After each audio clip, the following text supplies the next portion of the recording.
Hello friends, welcome to my channel study with Shruti. इसके बाद आता है role of a nurse in admission of the patient. कि जब एक पेशेंट को एडमिशन देते हैं, हम एडमिट करते हैं हॉस्पिटल में, तो उसमें नर्स का क्या रोल होता है। तो सबसे पहले आता है प्रिपरेशन ऑफ यूनिट और रूम। हमें रूम की प्रिपरेशन करनी होती है। जो भी रूम है या फिर यूनिट में जो भी बेड है, हमें उसको रेडी कराना होता है। तो इसमें क्या होता है कि बेड को रेडी कराना होता है। जो भी लिनन और ब्लैंकेट है वो क्लीन होने चाहिए। बेड को अच्छे से प्रिपेयर कराना है, और बेड को कैसे प्रिपेयर कराना है ये आप आगे देखोगे दूसरे चैप्टर्स में। उसके बाद पोजीशन जो है बेड की वो अच्छे से देख लेनी है। पेशेंट कैसी पोजीशन में आ रहा है, पेशेंट की क्या कंडीशन है उसको देख के। उसके बाद पेशेंट के लिए जो है स्ट्रेचर वगैरह या बेड जो है वो लोअर पोजीशन में रखना है, तो वो सारी चीज़ें हमें जो है देखनी होती हैं। उसके बाद हाउसकीपिंग स्टाफ को बोल के रूम को जो है क्लीन कराना होता है। वॉशरूम वगैरह को रेडी कराना होता है कि अगर उनको वॉशरूम यूज़ करना है तो वो अच्छे से कर पाएँ वो सब। उसके बाद होता है एंट्री ऑफ द पेशेंट।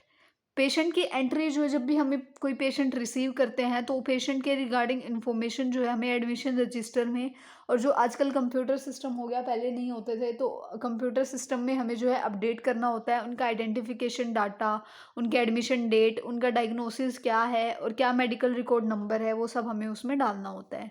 उसके बाद आता है अवेलेबिलिटी ऑफ इक्विपमेंट। कि सारे इक्विपमेंट वहाँ पे अवेलेबल नहीं है या नहीं है। पेशेंट की नीड के अकॉर्डिंग जो है इक्विपमेंट वहाँ पे, और जितने भी आर्टिकल्स पेशेंट को चाहिए होंगे वो सारे वहाँ पे होने चाहिए।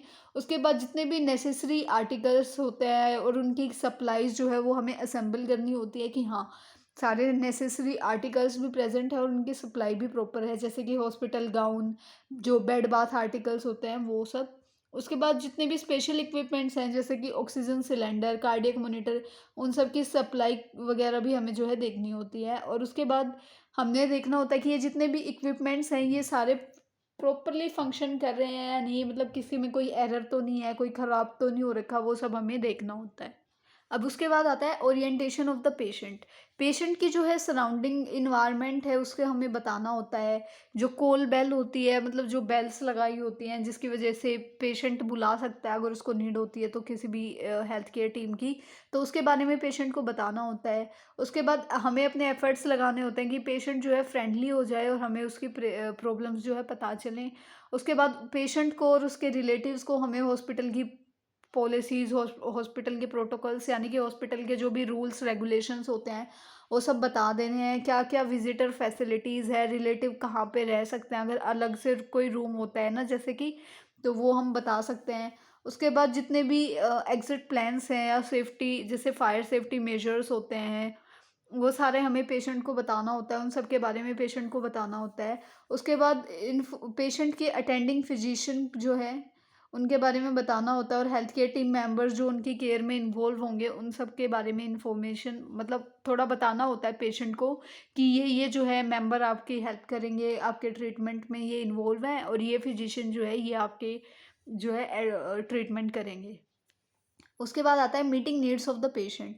हमें रिकॉग्नाइज करना होता है कि पेशेंट की क्या नीड है, और हमें उनको जो है टाइम टू टाइम हमें उनको कराना होता है। ऐसा ना हो कि पेशेंट की जो बेसिक नीड्स हैं उसी में हम डिले कर दें, ऐसा नहीं होना चाहिए।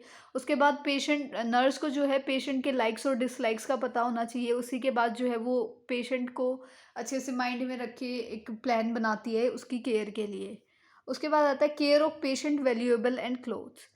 इसमें क्या होता है कि जितने भी पेशेंट के वैल्यूएबल्स होते हैं, अगर उनकी फैमिली वहाँ पे है एडमिशन के टाइम पे, तो हमें वो सारे उनकी फैमिली को हैंड ओवर करने होते हैं।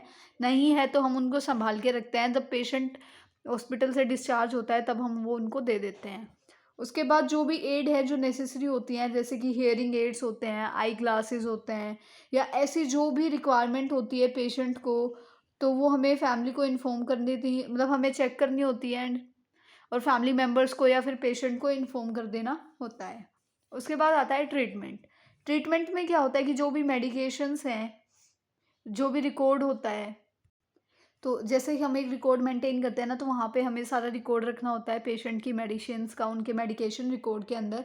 और जितनी भी इंस्ट्रक्शंस होती हैं जो प्रिस्क्राइब की होती हैं फिजिशियन ने, वो सारी हमें फॉलो करनी होती हैं।